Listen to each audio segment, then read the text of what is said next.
Ya estamos en tiempo de análisis, en tiempo de tertulia. Ya veo ahí a Luis Sánchez de Movial. Luis, ¿cómo andas? Muy bien, estupendamente, y viéndote ahí en streaming, que siempre es una novedad. Bueno, y también veo al coronel Diego Camacho. Diego, buenos días. Hola, No buenas sé si me... noches. Bien. A ver, eso es, te escucho. A ver, y luego veo a Óscar Rivas. ¿Qué tal? Buenos días, Javier. ¿Cómo estás? Buenos días. Y eso que a Óscar y a Diego les escucho como un poco más alejados. Voy a hablar con el equipo técnico para ir solucionando esto. Oye, antes de meternos en materia, si os parece, una aclaración que me hace mi amigo Jesús Muñoz. He dicho sobre Marcos de Llorente y su árbol genealógico. Marcos es el hijo de Paco Llorente, el lechuga, sobrino del resto de los Llorente, Julio, José Luis y Antonio, que fue jugar baloncesto. Y bueno, y Julio Llorente jugó en el Madrid, luego estuvo en el Tenerife, si no me equivoco, fue capitán. Es nieto de Grosso, Ramón Moreno Grosso, y es sobrino nieto de Paco Gento. Paco Gento no era su abuelo de Marcos, sino el hermano de su abuela. Ya está. Menos mal que está siempre Jesús para puntualizarme. Luis Sánchez de Movellán, mañana en Españoles Olvidados, antes de que se me pase. Mañana en Españoles Olvidados tenemos a Francisca Baltasara de los Reyes, una actriz de finales del 16, principios del 17, tocando el barroco, conocida en el mundo artístico como la Baltasara, y que se caracterizó por los papeles vestida de hombre. Es algo que a la gente le puede extrañar, pero era muy habitual en el teatro del barroco que las mujeres, he tocado varias actrices y lo he comentado, y esta era una de las especialistas. Bueno, te puedes imaginar la que se organizaba en los corrales de comedias, en el Corral de la Cruz y en el Corral del Príncipe, cada vez que salía vestida de hombre, porque había una diferencia. Cuando una actriz salía con el miriñaque, etcétera, pues bueno, no se la veían muy bien las formas, pero cuando iban vestidas de hombre, iban con pantalones ajustados, con la casaca ajustada y los pechos turgentes, y claro, se venía abajo el escenario, tenían que intervenir los alguaciles y los corchetes, que eran las fuerzas de orden público en ese momento, porque incluso estando el rey se organizaban unos tiberios y los propios nobles, duques importantes y tal, pegaban gritos que ni te cuento. Entonces era un papel extraordinario hacer travestismo en aquel momento por parte de mujeres. Lo que no se toleraba, claro, era hombres que hicieran de mujeres. Eso no se veía en el teatro del 17, para nada. Entonces esta mujer se especializó, y luego hay una curiosidad que lo oirán nuestros oyentes mañana cuando escuchen el programa, que ella de repente sufre una crisis espiritual y en mitad de una representación abandona la representación y se va a una cueva en las proximidades de Murcia a vivir como una ermitaña con tela de saco, y ahí fallece haciendo una vida para... Ella dijo, cuando la preguntaron, dice, he tenido una vida con muchos amantes, una vida muy disoluta, etcétera, etcétera, y quiero ir al cielo, y entonces los últimos años de mi vida los voy a pagar haciendo penitencia. Entonces mañana Francisca Baltasara de los Reyes la escucharemos su vida en Españoles Olvidados. Oye, hoy sería imposible terminar en una cueva, ¿no? O sea, aunque quisiera, no creo que haya cuevas en España disponibles para hacer de ermitaño. Bueno, en Cantabria sí, en Cantabria tenemos muchas cuevas, sí, que puedes vivir ahí. No lo digas muy alto, no lo digas muy alto. Y no, incluso alguna de ellas se ha descubierto, junto con uno que hay en la antigua Unión Soviética, una sima de casi 1 kilómetro de profundidad. Entonces ahí te metes a 1000 metros bajo tierra y ahí puedes estar haciendo vida de ermitaño, sí, sí. Bueno, yo he estado a punto de hacerlo, a mí me ha pasado algo parecido, luego no me he atrevido. Digo, esta vida disoluta hay que meterse en una cueva a paralizarla. Pues ya en el siglo XVII hay un personaje como el que trataremos mañana, que debido a una crisis espiritual abandona su vida de placer y su vida de tener muchos amantes y se viste de saco y se mete en una cueva a hacer vida de ermitaña. Bueno. A más de uno había que obligarle a hacerlo, A Begoña Sánchez, a Salvadorilla, todos en la misma cueva, si queréis. Y con candado. Mira, ha habido un tema, Javier, cuando has hablado de la familia Llorente, yo a Llorente le he conocido en el Astillero, en Santander, cuando se presentó hace unos años el libro sobre su tío Paco Gento, y el estudio con Raúl Gómez Amperio, el periodista. ¿A qué Llorente? El jugador de baloncesto. Bueno, Joe Llorente bueno, es el tío de Paco de Marco Llorente, sí. Efectivamente. Bueno, pues estuvieron allí en la presentación de ese libro, él y Chechu Biriokov, no sé si os acordáis de él. Yo le conozco mucho a Chechu. Claro, pues allí en el Astillero, en la Casa de la Cultura, a mí me llevó Raúl Gómez Samperio, buen amigo mío, quizás el periodista más importante en Cantabria ahora mismo, periodista deportivo, es el que ha hecho la historia del Racing, cuando en el 2013 cumplieron 100 años del Racing. Y además tengo que decir que un tío abuelo mío, José Solana, fue uno de los fundadores del Racing, con el camarada Pancho Cosillo, con Zubieta y con gente de la época, fundaron el Racing de Santander, y ahí estuve yo, en el Astillero, y ahí conocí yo a Chechu Virioqueof y a Llorente en la presentación del libro sobre Paco Gento. Bueno, gente grande, yo con Chechu he comido en algunas ocasiones y tengo una historia de una época con él. Oye, os voy a preguntar, porque sabéis que ya tenemos elecciones el 15 de marzo en Castilla y León, en Andalucía yo creo que dentro de poco sabemos también la fecha, que toca el próximo año, pero hay quien habla ya de unas hipotéticas elecciones generales de aquí a un año, como mucho, ¿no? Yo creo que la situación, porque ya no sé qué más le puede dar el gobierno al separatismo catalán, por cierto. Hoy, de nuevo, Zapatero, como el Puigdemont amenaza continuamente, Zapatero va corriendo de nuevo a Verne. La última vez fue en Suiza, que trascendió, lo hice público yo porque me enteré por gente que iba en ese mismo avión, y hoy parece que es en Bruselas. La pregunta que yo os hago es si pensáis que está más cercano un gobierno PP-PSOE o un gobierno PP-Vox, porque todo apunta a casi un gobierno PP-PSOE, insisto, un gobierno con el apoyo parlamentario del PSOE, que es como han hecho en Europa, y aunque España es diferente, es lo que ha pasado en Alemania, lo que ha pasado en Francia, lo que ha pasado en Portugal, y lo que puede pasar en España, porque aquí se habla mucho de un gobierno PP-Vox, y a lo mejor lo que está más cerca es un gobierno PP-PSOE. Óscar Rivas, empiezo contigo y luego el coronel Diego Camacho, ¿os parece? Bueno, sí, es una buena pregunta, es decir, porque si nos atenemos a las votaciones que se hacen desde hace años en Europa, todo parece indicar, donde confluyen siempre los intereses del PSOE y el PP, que estos dos partidos se entienden mejor que, por ejemplo, con un hipotético PP-Vox. Pero la situación del Partido Popular es complicada. Es decir, porque el escenario que se está planteando, ya lo avanzó recientemente Bolaños, ¿no? Cuando decía esto es la socialdemocracia o la barbarie. Y la barbarie es Vox, ¿no? De manera que el Partido Popular, que siempre suele ser bastante melindroso en este tipo de cosas, me temo mucho, es decir, que en lugar de mirar por los intereses de España, va a mirar por su miedo habitual. Y efectivamente seguro que veremos cómo... Creo que debieron haber aprendido de las elecciones generales anteriores, ¿no? Donde metieron la pata y ellos perdieron la victoria. Es decir, pero sería un error por parte del Partido Popular arrinconar a Vox, porque para ellos, para Vox es una gran noticia. Es decir, porque evidentemente lo último que necesita escuchar la gente que está harta del sanchismo y que está hastiada de sus consecuencias es que el Partido Popular se vea apoyado por aquellos que le están hundiendo no al país, sino su propia economía, porque eso que dice Yolanda Díaz de que nosotros velamos para que la vida de la gente mejore, yo no conozco a nadie que su vida, salvo por supuesto a los sinvergüenzas que gobiernan, que su vida haya mejorado desde que llegó Sánchez, ¿no? Con lo cual, es una buena pregunta y es una respuesta difícil que tendrá que dar el Partido Popular, pero a mí no me sorprendería en absoluto que el PSOE respaldara al PP y el PP se viera apoyado. Ahora bien, tendrá que valorar por las consecuencias, porque si ahora mismo está experimentando una sangría de votos a favor de Vox, que es lógica, imagínate si se da esta situación. Lo estamos viendo en Alemania, ¿no? Es decir, lo último que esperaban seguramente los alemanes conservadores, los más inocentes, por supuesto, los demás lo veíamos venir, es que el partido al que habían votado pactara con el partido que le está hundiendo. Y ahí tienes los réditos que está recibiendo AfD. O sea que se lo piensen muy bien. Diego, ¿cuál es tu opinión? ¿Qué ves más cercano? Bueno, primero hay una cuestión prejudicial antes de mi opinión, y es que para mí el problema ahora mismo es que haya unas elecciones limpias en España.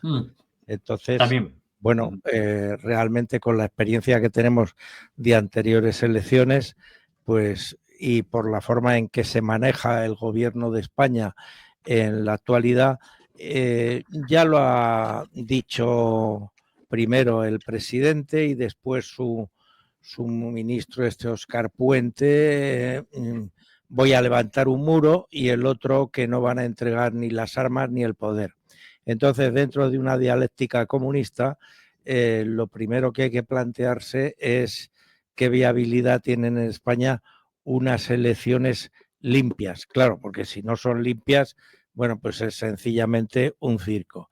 Bueno, entonces, haciendo abstracción de eso, Óscar dice que todo el mundo está cansado de Pedro Sánchez. Hombre, estamos cansados nosotros y otros muchos más, pero Pedro Sánchez ha conseguido una cosa en estos años, que es que ha incrementado su nivel de clientela a unos niveles brutales. Primero, por las subvenciones, dádivas, utilizar el Estado como agencia de colocación, y después el tema de la inmigración, que a veces se nos olvida. En España se están produciendo naturalizaciones de inmigrantes y concesiones de nacionalidad y estatus de refugiado a mucha gente. Y esa gente, bueno, pues yo creo que tiene una tendencia fundamentalmente a votar en una situación a Sánchez, porque además están subvencionados. Pero hay otro tema que yo veo muy problemático, que es la derecha está dividida y la izquierda, sin embargo, con independentistas y terroristas en España, está muy unida, porque todos se necesitan para ir adelante. Entonces, claro, yo no veo nada claro que en unas elecciones futuras, digamos, esa división de la derecha fuera a desaparecer por encanto y que realmente fueran suficientes para desbancar esa cantidad de grupos que tienen un mismo objetivo, que es acabar con la España que conocemos. Habrá otra cosa, pero acabar con la España que conocemos. Entonces, yo sería incapaz de hacer un vaticinio ahora de lo que va a pasar, porque realmente, como digo, y volviendo al principio, mi problema es que realmente haya elecciones. Yo estoy viendo aquí desde hace un año que va a haber elecciones en primavera, que seguro que no toma el turrón, que seguro que no llega al siguiente otoño, y aquí van pasando cosas, pero realmente este señor, que hay razones ya para que hubiera convocado, no convoca. Y los jueces, digamos, es la última alcayata que nos queda, porque es que la oposición, claro, ni siquiera se plantea hacer una moción de censura con la que está pasando en España y con la ley de amnistía que se ha aprobado, en base a que no me dan los números. Oiga usted, la moción de censura es una cuestión política, y aunque no le den los números, es una cuestión para soslayar. Entonces aquí el Partido Popular, que es el que más votos tiene en la oposición, realmente no está por el emplear las bazas que la Constitución le da. Así lo veo yo, al menos. Vale, vamos a ver. La moción de censura solo la podía presentar el Partido Popular. Eso por un lado. Ayer salió un bulo, Luis, ahora vuelvo a la misma pregunta únicamente para clarificar. Salió un bulo que decía que estaban negociando Junts y Vox para una moción de censura. Mira, eso es imposible porque los números no dan. Aquí el único que puede negociar una moción de censura sería el Partido Popular. Pero voy más lejos. Imagínate que Junts se cae del caballo y dice: lo único que puede pactar Vox ahí, oye, sí, una moción de censura para convocar elecciones generales. Pero gente malintencionada empezaba a decir: no, ¿a cambio de qué está negociando Vox? Que Vox no puede negociar con Junts una moción de censura porque no pueden presentar los números. Eso, Javier, es pura desinformación. Claro, la moción de censura, porque un pacto de cualquier naturaleza entre Vox y Junts hundiría a Vox. No, pero es que no hay un pacto. Otra cosa es que yo lo que vine a decir ayer a un amigo que me pregunta mi opinión hoy y se enfada, es que bienvenido sea el voto de Junts para echar a Sánchez si después organizamos los partidos separatistas. Pero eso no es ninguna negociación. Es como si Bildu dice, no, realmente yo no estoy de acuerdo. Por supuesto, pero eso yo lo veo fantasioso. Vamos a ver, yo de acuerdo, perdería la legitimidad de la convocatoria de una moción de censura el que la moción de censura se pudiera llevar a cabo porque Vox le quitaba 7 votos a Pedro Sánchez. Entonces eso, desde el punto de vista de los principios democráticos, le pondría al Partido Popular al mismo nivel que al Partido Socialista Obrero Español. El Partido Popular quiere pactar con el PSOE en un futuro gobierno. Por eso digo que todo esto es muy hipotético. Es decir, pero que a mí me dicen que el diablo quiere votar para echar a Sánchez, que vote para echar a Sánchez siempre y cuando haya elecciones anticipadas al día siguiente. Vamos a ver, el escenario en España es complicado. Esa noticia yo le he dado otra interpretación o he leído mal yo esta mañana a las 6 de la mañana o estoy equivocado. Vamos a ver. Vox está, lo que yo he interpretado de la noticia que he visto esta mañana, Vox está expectante, cuidado, no es que negocie, está expectante, es decir, está mirando a ver qué sucede con el Partido Popular y Junts, porque sí parece que en la sombra, digo parece, que en la sombra sí están planteándose, sobre todo Junts, y ahora me explicaré por qué Junts se lo está planteando. Y por eso ha ido Zapatero hoy a Bruselas. Claro, para ver si efectivamente se plantea una moción de censura o un adelanto electoral, lo que sea. Junts tiene un problema, que no hemos hablado de él. Le está creciendo Alianza Catalana, Catalana de Sílvia Oriols. Y además tiene un discurso muy potente, Sílvia Oriols, porque es el discurso fundamental, que también en su parte lo está utilizando Vox, que es anti-emigración ilegal. Ese discurso en Barcelona o en Cataluña en general sí cuaja porque tienen un problema muy serio. La mayor parte de la población musulmana en España está en las provincias catalanas. Entonces, claro, si ese... Porque así lo que hicieron ellos. Bueno, eso es otro tema. No querían inmigración hispanoamericana. Pero a Sílvia Oriols le ha venido al pelo. Pero se os olvida un corolario, es decir, la pérdida de votos de Junts por Alianza Catalana es por su alianza con el PSOE. ¿Es que creéis que no iba a perder más votos si de pronto pacta con el PP? No, probablemente. No. Lo que pasa es que... Pero no pacta, es que hablamos de pactar, bueno, dejo acabar a Luis Sánchez Mogollón, no se habla de pactar, se habla de que a Junts le interese un adelanto electoral. Es que a Junts, efectivamente, si se retrasan las elecciones, pierde muchísimos más votos. Eso es una evidencia. Porque todos los analistas en Cataluña están diciendo que crece día tras día Alianza Catalana. Entonces, claro, a Junts no le interesa llegar al 2027 porque llega absolutamente liquidado. Entonces, a él sí le interesa convocar ahora elecciones a Puigdemont y a Junts para no perder tantos votos como se prevé que puede perder y que beneficiar a Sílvia Oriols. Siempre y cuando, Luis, que no quede en evidencia que esa convocatoria de elecciones es por un pacto con el PP. Es decir, que ha trasladado el pacto del PSOE al PP. Entonces seguiría perdiendo votos por un tubo. Ellos van a ocultar claramente. Sí, bueno, pero en España todo se sabe. Claro, evidentemente. Y luego en España, si empezamos a ver los análisis que se hacen, te da la risa. O sea, que el señor Tezanos haya dicho en las últimas encuestas que el que el PSOE crece 9 puntos y que llega al 37%, ¿pero qué dice usted? Claro, le ha premiado Sánchez, le ha dado no sé cuántos millones para hacer una nueva sede del Centro de Investigaciones Sociológicas. Es que es de vergüenza. Y luego la Große Koalition, que podía ser en Alemania, que tú has planteado, Óscar, o en otros países, en España es absolutamente imposible por una sencilla razón. El Partido Socialdemócrata Alemán, en aquel congreso de Bad Godesberg de 1959, él ya rechaza el marxismo y la lucha revolucionaria. Y estamos en lo que estamos. Es un partido... lo que hizo González, nada más llegar a... Efectivamente. Pero ahora el Partido Socialista es un partido de corte revolucionario. Totalmente. Claramente marxista-leninista. Y comunista. En la mejor... Sí.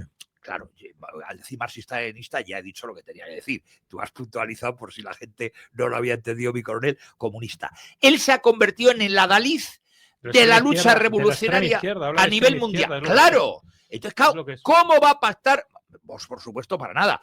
Pero el PP si es suficientemente listo, y todavía alguna cabeza le querrá, pero no solamente porque sean listos. El PP, en la sombra, puede tener presiones de Donald Trump, del gobierno norteamericano, cuidado, y del gobierno judío. Porque hay, no voy a dar nombres, pues no los puedo dar ahora mismo, hay más de un judío en el Partido Popular. Hombre, no, si son... Y el Partido Socialista, si eso está Eso claro. sí, a ver, eso sí es un poco lejos, eso ya ir muy lejos. No, pero vamos a ver, en política y en España, por la situación geoestratégica, esa presión es la va. Pero lo cierto es que ahora mismo se plantea un contexto donde hay unas elecciones previas en Castilla y León, claro, y que puede ser el campo experimental para lo que venga después unas generales. Sean estas dentro de un año o sean dentro de 2 cuando tocan, ¿no? Es decir, para el Partido Popular sería un suicidio. Y es cierto que el Partido Socialista lo que está planteando es un voto del miedo donde están ellos o la barbarie que es Vox. Es decir, porque a ellos les interesa la confrontación. Sí, hombre, es decir, a ellos lo que les interesa es que el Partido Popular haga un enjuague, según sus términos, con Vox, para decir que o nosotros o la extrema derecha. Es decir, en el momento en el que el PSOE pacta con el Partido Popular, ese escenario ya no es viable, pero no porque no le interese al Partido Popular, que seguramente se sentiría muchísimo más cómodo con el PSOE que teniendo que establecer acuerdos parciales con Vox. Es decir, sino porque no le interesa al Partido Socialista, porque al Partido Socialista lo que le va a interesar es que ardan las calles. Es decir, y tened en cuenta que si hay unas elecciones generales y gana el Partido Popular y después recibe apoyos parciales de Vox, va a arder España, va a arder Cataluña, en mayor medida el País Vasco. Es decir, a ellos les interesa de todas un escenario de confrontación. Y, por supuesto, aquí lo hemos dicho ya en otras ocasiones, por seguir lo que estaba comentando antes el coronel, es decir, yo particularmente no me fío para nada, es más, desconfío absolutamente de que las elecciones vayan a ser limpias. Es decir, y yo creo que los 2 partidos de la oposición tienen que empezar a plantearlo desde ya. Es decir, porque lo que sucedió entonces fue que, una vez más, en comunicación te tienes que anticipar o pierdes o mueres, y lo que ocurrió es que dijo Sánchez, que va a haber pucherazo. ¿Y qué ocurrió? Que cuando hubo pucherazo todos lo supimos, pero nadie ha podido hacer nada. porque ¿Qué hubiera dicho Sánchez? Lo ven ustedes, la derecha no sabe asumir la derrota. Con lo cual, creo que ahora mismo tendríamos que sentar las bases ya de lo que va a ser un escenario real, que es de pucherazo. Sí, claro. Oye, dejadme, quiero que escuchéis este audio que me mandó Pedro Fernández Barbadillo, que es la pillada del siglo en televisión española. Vamos a escucharlo, a ver si lo tenemos preparado. El audio. ¿Qué te parece hasta ahora el programa? Bien. ¿Te gusta? Sí, me gusta. ¿Quieres que cambiemos algo de las No, ¿no?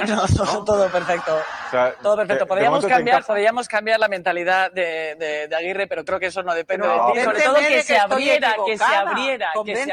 No, pero no te puedo comprender. O sea, te prometo que no te puedo comprender. Habla de convencer. No puedo. Ni convencerte, vamos, ni yo a ti ni tú a mí. Mar, te lo estoy preguntando porque desde tu gabinete, y esto siempre lo transparentamos, nos han dicho que nuestros temas de hoy eran secundarios y caribeños. Tu jefa de gabinete se ha puesto en contacto con el programa y nos ha dicho que no eran los temas que ella estaba viendo en los informativos y que todo antes de saber que llevábamos el tema de las banderas, hay que decirlo. Y luego se ha centrado en Ábalos y ha dicho literalmente que es casquería. Vamos a hablar de Ábalos, vamos a hablar de los temas caribeños que queramos, porque este programa, a diferencia de otras cadenas, no está dirigido por ningún partido político. ¿Vale? Bien. No, lo digo porque para que hables con tu jefa de gabinete. No tengo jefa de gabinete. Pues mira cómo te aplaudo. Bueno, pues decidme exactamente el nombre. Mira, ahora que lo has dicho, decidme exactamente el nombre de la persona que me ha escrito. Carolina. ¿Carolina trabaja contigo? Sí, bueno, pues habla trabaja con en el partido. Sí, ¿vale? Sí. Venga. Vamos a ver, esto es muy serio, ¿no? Es muy serio y esto me gira ahí, que hay veces que está acertado. Claro, la deja en evidencia. Dice, oye, que me han dicho que no hablemos de Ábalos, que esto es casquería. Es decir, desde la jefatura del gabinete le dan instrucciones de lo que se puede o no hablar, ya no solo en las televisiones públicas, sino también en las privadas. No sé qué os ha parecido, Luis. Hombre, vamos a ver, realmente medios libres en España hay muy pocos.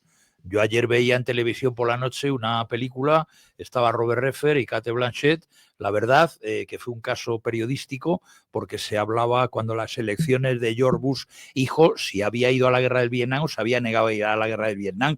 Y efectivamente esa película se la recomendaría a todo el mundo porque la libertad de prensa, que es lo que en este medio venimos defendiendo desde su fundación, el grupo EDATV e Informa Radio, se ha desvirtuado en España y ningún medio, ni público, ni muchos de los privados son medios libres que digan la verdad. Entonces, el problema, Javi, serio en España es que la libertad de prensa está más que en peligro.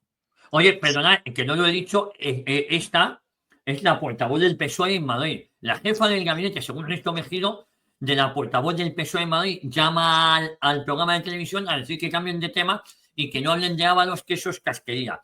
Así está la situación dentro del PSOE. No es sorprendente, Javier. Es decir, es que No. nos estamos acostumbrando, estamos normalizando, por utilizar uno de los eufemismos de esta gentuza, es decir, cuestiones que hace no mucho hubieran sido inimaginables. Es decir, hace no demasiados años hubiera sido impensable que todos los ministros al unísono dijeran lo mismo con las mismas palabras. Es decir, por lo menos, oye, siempre en política, sabes que donde hay un capitán no manda marinero, pero evidentemente guardaban las formas. Ahora dicen exactamente lo mismo. Es un adoctrinamiento. Mi amiga Rebeca Argudo, la periodista de ABC, brillante, el otro día escribió un artículo muy bueno, muy divertido, en el que decía un día ante la 1, ¿no? Ella dice, hoy me voy a levantar y voy a pasarme todo el día viendo la 1. Dice que al final estaba en un estado de hipnosis, se sentía sucia porque era todo consignas, 3, 4 consignas, no más, porque el público debe saber que nosotros podemos acoger 3, 4 mensajes y no más. Tenemos el alcance que tenemos, ¿no? Y eso es a lo que se dedica a Televisión Española, pero también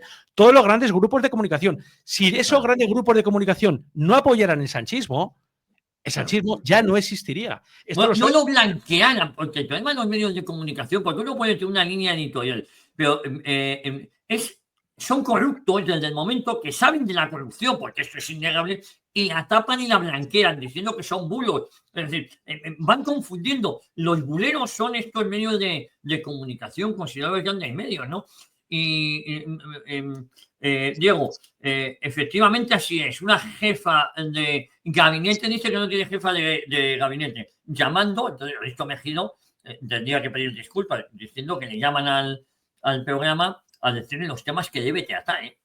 Hombre, como le decía yo a Óscar hace un momento, el puesto más gracioso que ha creado el PSOE es el jefe de gabinete del jefe de gabinete. Sí. Entonces, pero vamos a ver, pero esta gente actuando de esta manera pone en evidencia una cosa a la opinión pública y es lo que manda Sánchez en este país. Por eso, después también se le vuelve como un boomerang. Porque el decir, bueno, es que esto que hacía Coldo, lo que hacía Ábalos, lo que hacía Cerdán, lo que hacía... Pero Sánchez no se ve que está implicado en nada. ¿Cómo que no está implicado en nada? No se mueve una hoja en este país que no mande Sánchez. Sánchez es el jefe de la banda y, por lo tanto, ya tiene una responsabilidad política en eligiendo y en invigilando. Pero con esto se pone en evidencia que es que realmente todo obedece a una estrategia orientada por Sánchez. Y hay que reconocerle una cosa a Sánchez. Lo bien que es capaz de montar una campaña para tapar determinado asunto. Lo hemos visto con el tema de Gaza, como de pronto todos los medios de izquierda, de derecha y medio pensionistas se están volcando en un tema en el que en España no se puede hacer nada, y no se puede hacer nada, quiero decir, porque lo que opinen los españoles, con todo mi respeto, sean de un nivel o del otro, no tiene ninguna influencia en la guerra que hay allí desatada, y sin embargo, lo que está pasando en España se soslaya. Es decir, Sánchez es un artista en montar campañas y conseguir que lo que realmente a él le afecta, que es el fiscal general del Estado, su mujer Begoña Gómez, su hermano David Sánchez, sus manos derechas y sus manos izquierdas.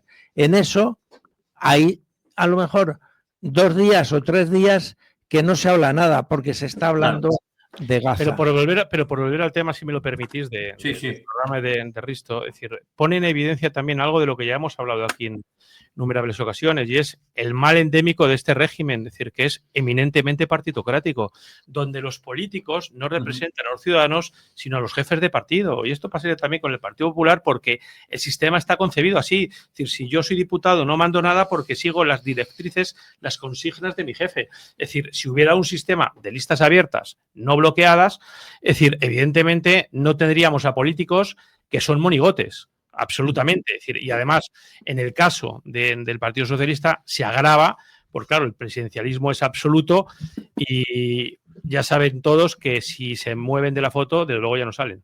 Pero el sistema no propicia eso, el sistema... La partidocracia, la mediocridad que tenemos en el gobierno ahora mismo y en el Parlamento, en el PSOE, que hay gente que no sabe ni siquiera hablar. Es decir, eso se debe a la partidocracia. Bueno, pero sobre todo, no representan a los ciudadanos, representan, tienen que dar cuentas al secretario general. Una cosa es el culo y otra las témporas. Vamos a ver, la Constitución española no consagra la partitocracia. Lo que pasa, pero es lo que hay. Una cosa es lo que hay una y otra cosa es lo cambia. que el sistema propicia. Es decir, lo que el sistema propicia es la división de poderes. Lo que propicia el sistema es que el Consejo General del Poder Judicial, 12 magistrados sean elegidos por los propios jueces. Entonces, lo que está habiendo aquí es una colonización de las disposiciones de la Constitución. Es decir, hay un camino inconstitucional que está emprendido por Sánchez desde hace muchos años, pero el sistema, en mi opinión, lo que tiene son alguna laguna que habría que haber corregido, hay algún fallo que habría que haber corregido, y estoy contigo de acuerdo en que la forma de elegir, por ejemplo, a los diputados es mala, pero lo que te dice en la Constitución es que la democracia de los partidos políticos debe funcionar en los partidos políticos. Pero Diego, si es que funciona. Pero Diego, permíteme, si nos hacemos cargo de lo que dice la Constitución, es que nada de lo que está ocurriendo lo consiente la Constitución, empezando por el artículo 1, por el artículo 2, por el artículo 14, claro por el artículo 16. Claro que no. Si quieres, todo español. Pero el problema de la Constitución, y esto ya habla Gonzalo Fernández de la Mora, es que puedes profetizar sobre las nubes, pero hay que morder la manzana. Y al final, hay que tener voluntad política de obedecer la Constitución. Dice muchas cosas muy bonitas, pero metes un decretazo que solivienta la Constitución y el decretazo pone sobre la Constitución. Vamos a analizar la Constitución. Yo no estoy de acuerdo con lo que dice el coronel. Sí contempla la partidocracia y me explico. Artículo 1. Los valores superiores de la Constitución son la libertad, la igualdad, la justicia y el pluralismo político. Artículo 6. El pluralismo político se ejercerá a través de los partidos. ¿Ya está? Bueno, y España es una indivisible. Y te dice también la democracia interna será como debe. Eso no lo dice. Sí lo dice. En el artículo, vamos a ver. No, en ese artículo no, en otro, que no me acuerdo. Sí, habla de la democracia interna, Luis. La Constitución habla de la democracia interna de los partidos. Hay que ver es el artículo 1, que eso es el aspecto ontológico, el aspecto ético que tiene que contemplar la Constitución. Es que no hay ninguna Constitución, no hay ninguna Constitución en el mundo que pueda funcionar en una comunidad política si no hay voluntad política de obedecer esa Constitución. Pero ni siquiera cuando dice el artículo 6 que el pluralismo político se ejercerá a través de los partidos políticos y no a través de otra cosa, que es lo que dice. Sí, de acuerdo. Como que no garantiza la partitocracia. Bueno, pero es que dentro de ese pluralismo político, esa participación prioritaria de los partidos para ejercer la política, tienen una premisa que los partidos políticos desde el principio se proponen vulnerar, que es la democracia interna. Que la democracia interna para ti a lo mejor de los partidos políticos tiene una importancia pequeña o relativa. Para mí es muy importante, pero ¿por qué los partidos políticos nunca han cumplido con ese tema? Porque los partidos políticos tienen estructura jerárquica y no asamblearia. Fíjate qué fácil es. ¿Y por qué en España falta, a diferencia de los Estados Unidos, cuando declaramos su independencia, falta en España un espíritu constitucional? Es decir, es que no lo ha habido nunca, claro. Por una parte, el Partido Socialista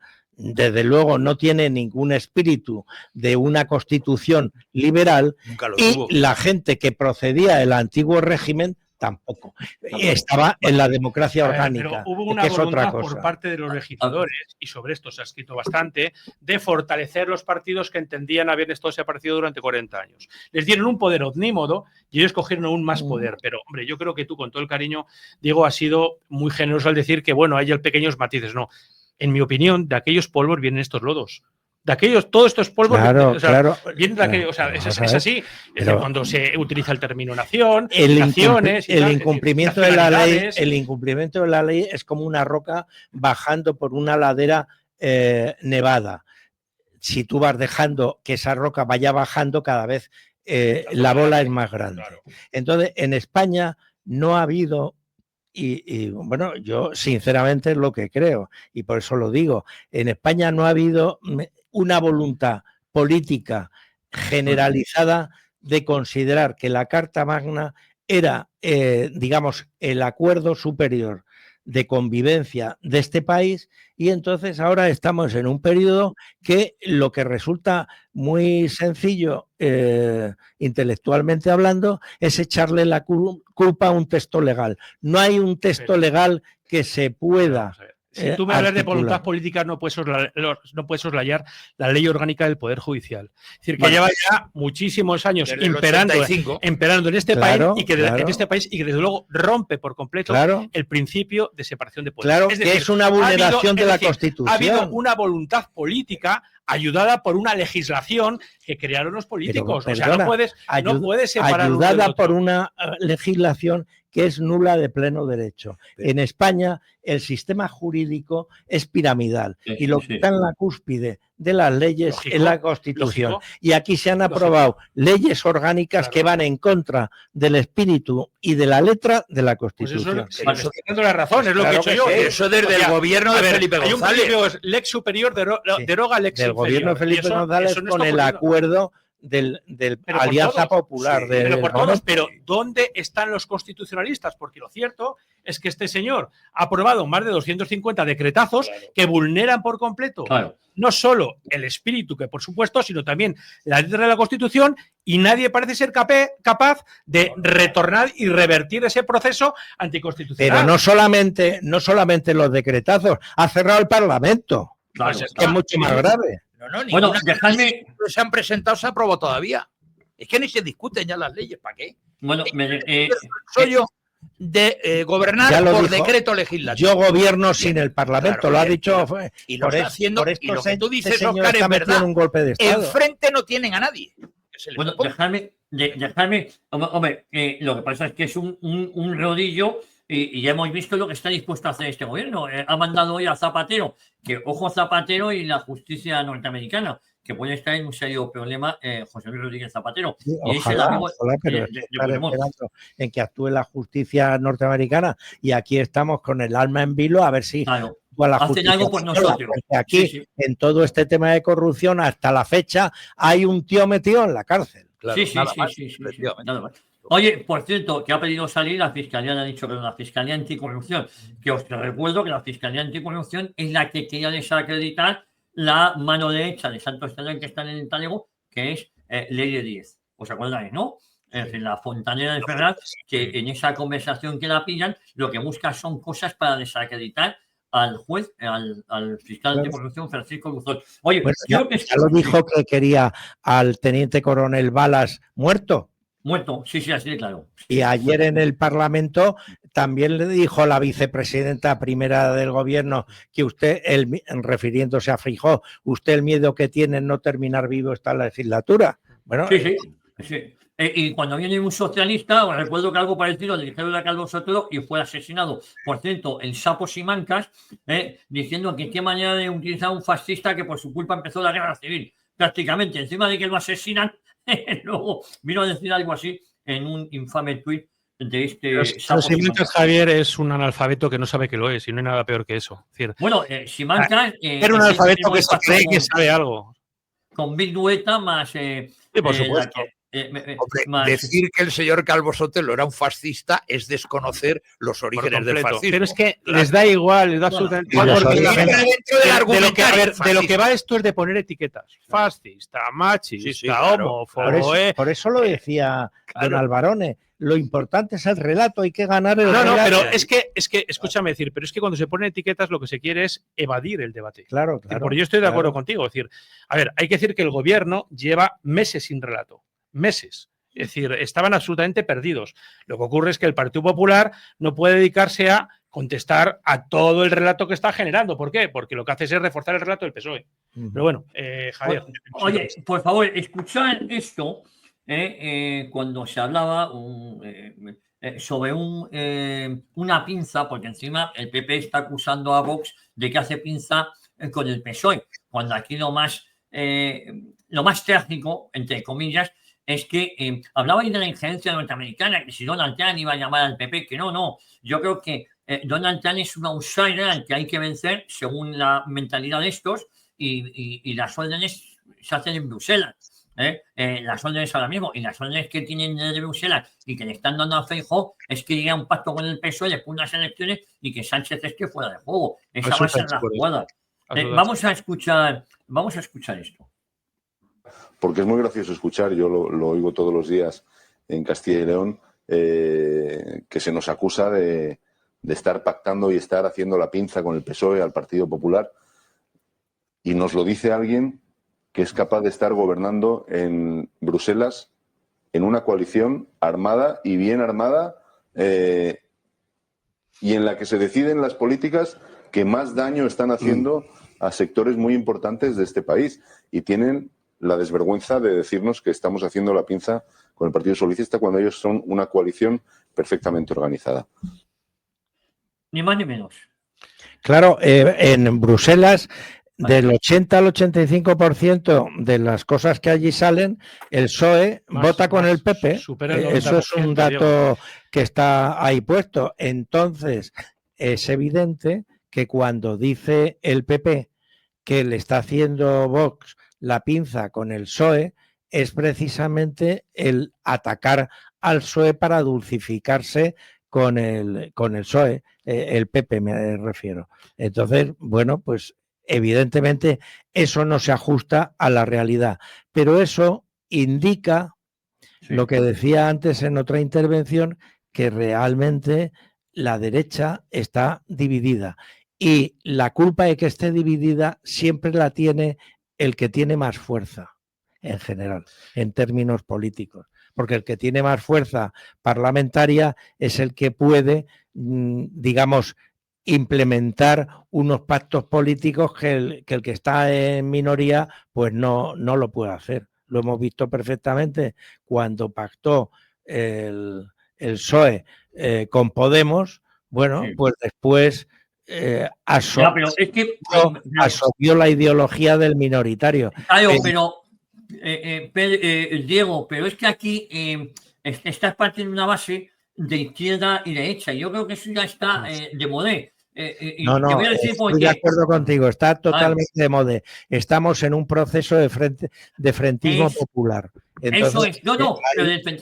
Pero el frentismo popular, si teniendo razón, yo te digo lo que está pasando en Alemania, excepto en Italia, donde el Partido Demócrata de allí, que es el Partido Popular de allí, que vendría a ser Forza Italia, es el tercero de la coalición, es distinto porque está obligado a apoyar a Meloni, porque no le dan los números, pero en los demás sitios donde los números han dado, han prescindido pero hay una diferencia. En Alemania el gobierno no gobierna con los Baader-Meinhof, ni en Italia gobierna el gobierno con las Brigadas Rojas. O sea, pero España en una situación muy distinta. La dicotomía, yo creo que eso es evidente para cualquier persona. La dicotomía por lo menos más que hace un año, la dicotomía ya no es derecha-izquierda, en efecto, Javier, tienes razón, sino... Por lo menos en Bruselas, el globalista...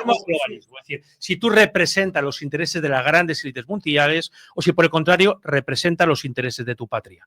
Es decir, esa es la gran dicotomía. Es decir, hace un año esto lo podíamos decir y lo hemos dicho, y hace 2 y hace 3, y no permeaba en la población, pero creo que gracias a las nuevas generaciones que están entrando, cada vez está permeando de una manera más fuerte. Si nosotros nos atenemos a los intereses que defiende el PSOE y el PP, están condenados a entenderse. Ahora bien, el Partido Popular sabe como he dicho yo anteriormente, que es su suicidio. Y además está acorralado porque está perdiendo votos que está ganando Vox. De manera que por mucho que diga este señor de que si Vox y PSOE le hacen la pinza, la hora del retrato va a llegar en las elecciones de Castilla y León.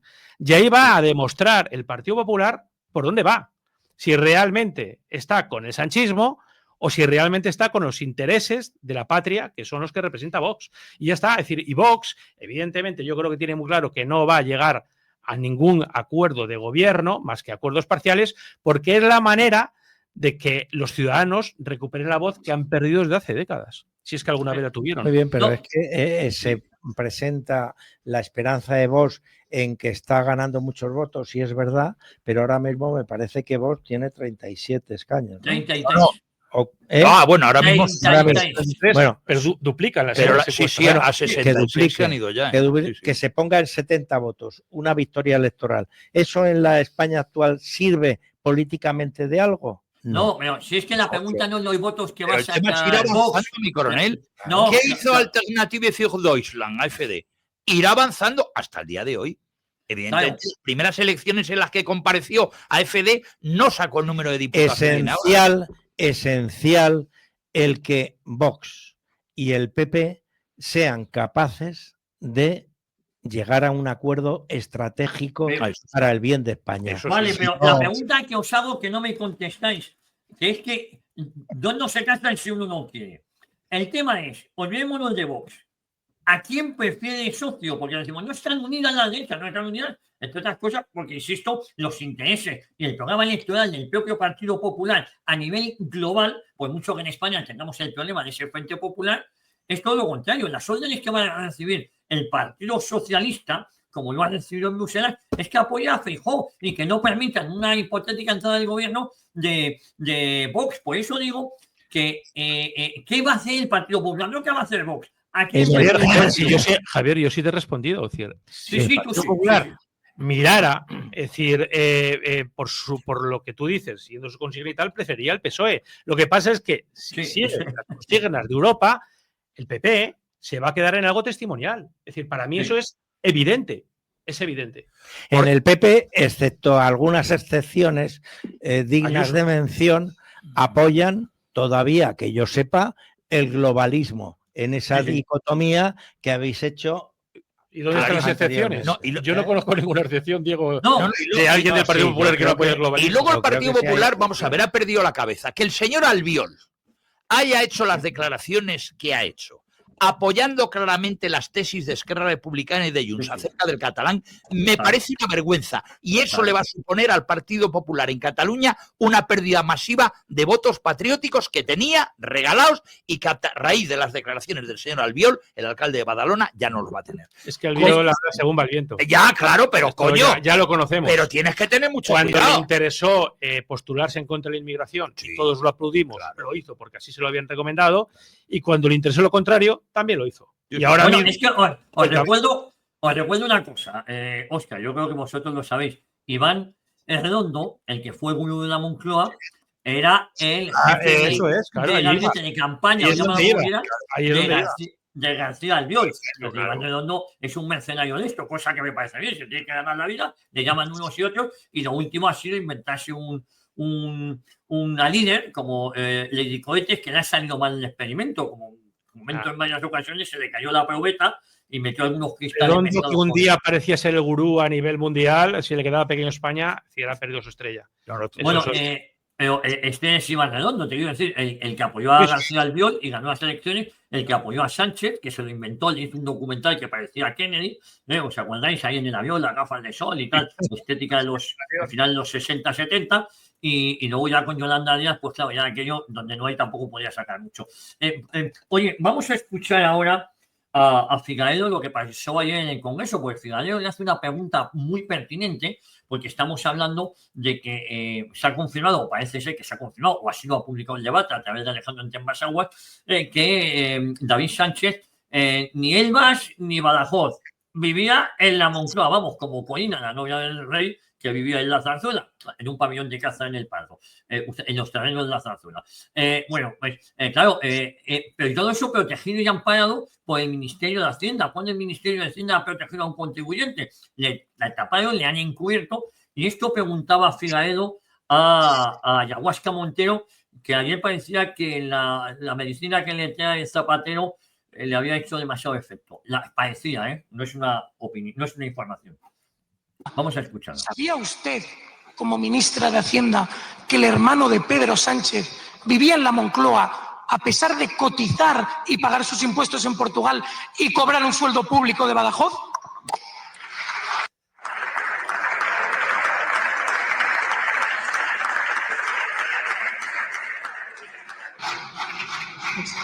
Muchas gracias, señor Figaredo. Señora vicepresidenta primera. Gracias, presidenta. Gracias. Vuelvo a recordar, por si no la ha escuchado previamente, Gracias. Figaredo. Standard & Poor's esta semana ha elevado la situación de España y, por tanto, ha mejorado su calificación crediticia, entre otras razones, por la... Bueno, ¿qué os parece?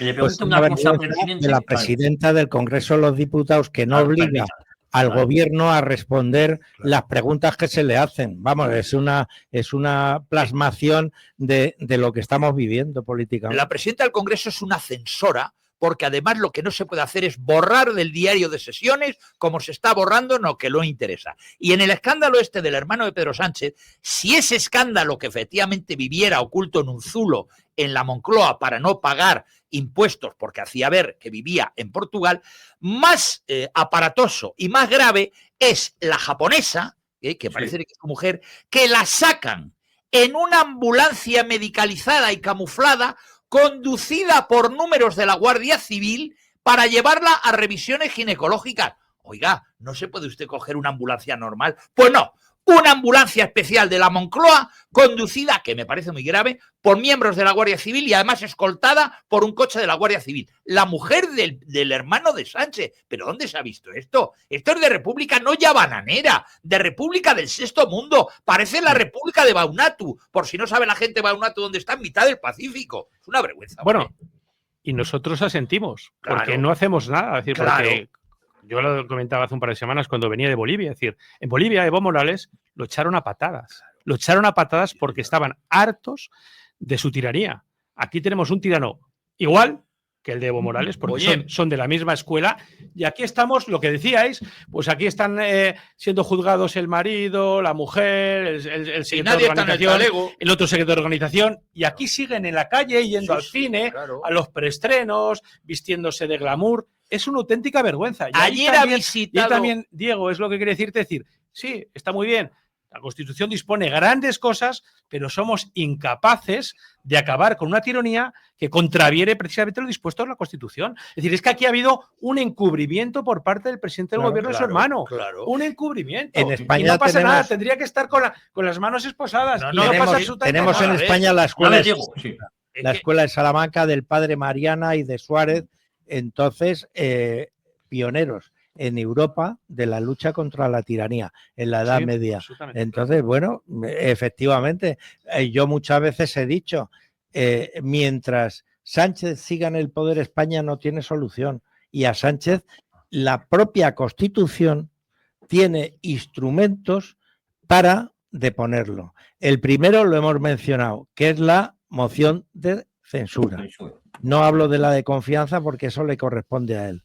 Después está el artículo 102 de la Constitución, que prevé poder enjuiciar a ministros y al presidente del gobierno, y para plantear la cuestión hacen falta 88 escaños. Y por tercero está el artículo 8 de la Constitución, que cuando el ordenamiento constitucional está en riesgo, se encarga a las Fuerzas Armadas de evitarlo. Y la pregunta que yo hago a los que nos estén oyendo, ¿usted cree que en España desde hace tiempo no está en peligro el ordenamiento constitucional? No, más que en peligro, es que se incumple sistemáticamente. Claro. Sí, estamos hablando de eso. Claro, efectivamente. Oye, ¿me permitís que tengo algunos mensajitos que leeros de algunos oyentes que nos han ido escribiendo? Luego, la verdad es que son multitud de oyentes. Impresionante la tertulia, como siempre. Les gusta mucho lo que aquí están oyendo. Qué pena que no os oiga más gente. Bueno, nos oye mucha gente. Bueno, hola amigos, si el PP pacta con el PSOE en el último congreso del PP, Feijóo prometió derogar ciertas leyes socialistas que el PSOE, por supuesto, no le dejaría. No, el PP puede prometer lo que sea, pero esas leyes ya se han olvidado. No veis al Partido Popular derogando la ley de memoria histórica, ¿no? Porque lo pudo hacer cuando pudo y lo ha caído. Pero Javier, no tiene sentido la promesa de Feijóo de que va a derogar todo lo que ha hecho el PSOE si está en Bruselas votando con el PSOE. Bueno, es que te recuerdo una cosa, Diego. Sí, es que la que fue la vicepresidenta del gobierno de España, mano derecha de Pedro Sánchez, es ahora la mano derecha de Ursula von der Leyen. Por eso digo que no se trata de presiones que vengan de Bruselas, de Estados Unidos. Las presiones van a venir de Bruselas y las órdenes van a ser claras y contundentes. Oye, Vox no puede entrar en ningún gobierno, apañaros como sea. Eso Javier, va a ser lo que va a pasar. Javier, tú estabais mencionando el Congreso del Partido Popular y precisamente la estrategia del Partido Popular fue que ahí no se dijera absolutamente nada que tuviera algo de sustancia. Es decir, acordaros Alejandro Fernández, el representante del Partido Popular de Cataluña, que quiso presentar una enmienda política y no se le admitió. Es decir, el problema del Partido Popular es que no creen absolutamente nada, que mira de lado. Es decir, y para mí hay una piedra clave que le hemos tocado antes de una manera muy tangencial cuando nos referíamos a Silvia Orriols, ese de la inmigración. La cuestión, una de las cuestiones que más preocupa ahora mismo es la inmigración. ¿Y qué dice el Partido Popular? Pues no sabe, no contesta, mira para otro lado. Y eso le ha valido en los últimos tiempos, pero ya no le vale. Ya no puede engañar a nadie. Se tiene que mojar, porque el contexto que vivimos y es que el que está planteando ahora, además, el Partido Socialista, con buen tino, para ellos, evidentemente, es la confrontación. Y en la confrontación tú tienes que decirle a tu público qué es lo que piensas. Y eso es lo que le pasa al Partido Popular, que no sabe lo que piensa, o si lo sabe, desde luego no quiere decirlo. Yo creo que hay una cosa peor que no saber. Es que se avergüenza de su propia ideología. Pero si no la tiene. Entiendo, digo, sí la tiene, pero se avergüenza de ella. O sea, realmente lo que tiene miedo el Partido Popular es que salga alguno nombrado en el país como fascista o como lo que sea. ¿Pero qué piensa del cambio climático? ¿Qué piensa de lo de género? Si es que en la ideología de género, es decir, están suscribiendo punto por punto lo que dice el Partido Socialista. Incluso su lenguaje, que es clave porque el lenguaje, evidentemente, es la vanguardia del pensamiento. Es decir, es el mismo del Partido Socialista. El cambio climático están arruinando a los ganaderos y a los agricultores. ¿Y qué opina el Partido Popular? Pues en Europa está esclavizándoles, amordazándoles de manos del Partido Socialista. En la misma mano. Mira, un segundo, Javier, por favor. Rápidamente. El refranero español, que es muy sabio, dice lo siguiente, y voy a hacer el matiz porque hay muy mal pensado siempre en España. Prometo hasta que lo meto. Me refiero a la mano en el poder. Y una vez que la he metido, me olvido de lo prometido. He hablado de la mano del poder, He hablado de la mano del poder, no de otra cosa. A ver, amigos, vamos a ir acabando ya con estos mensajes que tengo por aquí. A ver si me han escapado. La verdulera Montero profetiza la muerte de Feijóo, convertida en vidente y pitonisa, lanzando un pronóstico muy peligroso. Iván de Pana nos recuerda que en el Español habló un tal Eli, el patrón del cayuco mauritano, que más migrantes, dice el Español, ha llevado a Canarias. Y dice, gano 6.000 euros por viaje. Y España me paga el viaje de regreso. Lo ha dicho, sí, esto es cierto, Iván. Juan de Málaga nos dice, Sánchez es marroquí y nunca se ha contado los votos ni se van a contar, nos dice Juan de Málaga. Buenos días, Fubius, elecciones desde Zaragoza, el PP gana, PSOE se abstiene, el PP gobierna si se cargan la suma de 208 para cambiar puntos constitucionales. A la siguiente gana Vox y no conseguirá gobernar. Nunca podemos cambiar puntos constitucionales nocivos. Es una opinión desde Zaragoza. José Ruiz de Córdoba, magnífica tertulia. Pienso que las movilizaciones actuales de la izquierda son simplemente un ejercicio de calentamiento para la auténtica batalla que será cuando pierdan el gobierno. Eso que nadie tenga la menor duda. Bueno, el día, la izquierda ya se ve fuera del poder, fuera de coño. Yo creo que es así. Y lo que van a hacer es, pues, como lo del Prestige, el no a la guerra, el movilizarse desde ya, desde antes de que acabe incluso la legislatura. Buenos días, pero qué gran error es considerar el PP como derecha. El PP es el ala del centro derecha, la socialdemocracia solo queda Vox, nos dicen por aquí. En cuanto a la posible coincidencia de objetivos con cualquier formación en orden a la moción de censura, recuerdo las palabras de Stalin, que conocerá Sánchez de Movilán siguiente: un grupo de capitalistas no defiende de otro grupo de capitalistas que lo atacan. Al final combatiremos contra los dos. Eso decía Stalin.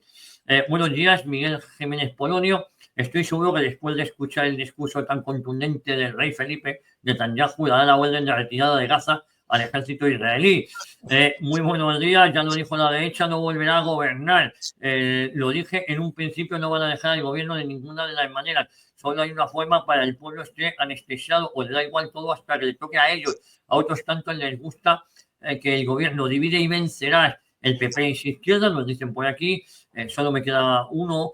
No me da tiempo más, Sergio de Logroño. Cabe otra opción y es que el PP gane las elecciones generales sin mayoría absoluta y que el PSOE le dé su apoyo a las abstenerse. Yo creo que esa es la opción, con la condición de que el PP no levante las alfombras del PSOE, lo que se considera como una revillada, que es lo que ha pasado en Logroño, por ejemplo, en La Rioja. Nos dice, no, en Cantabria, perdón. En Cantabria, sí, claro. Sí. Esa fue el apoyo. Arriba España, nos dicen. Oye, querido Movilán, mañana te escuchamos sin falta, ¿eh? Efectivamente, en españoles olvidados, la Baltasara.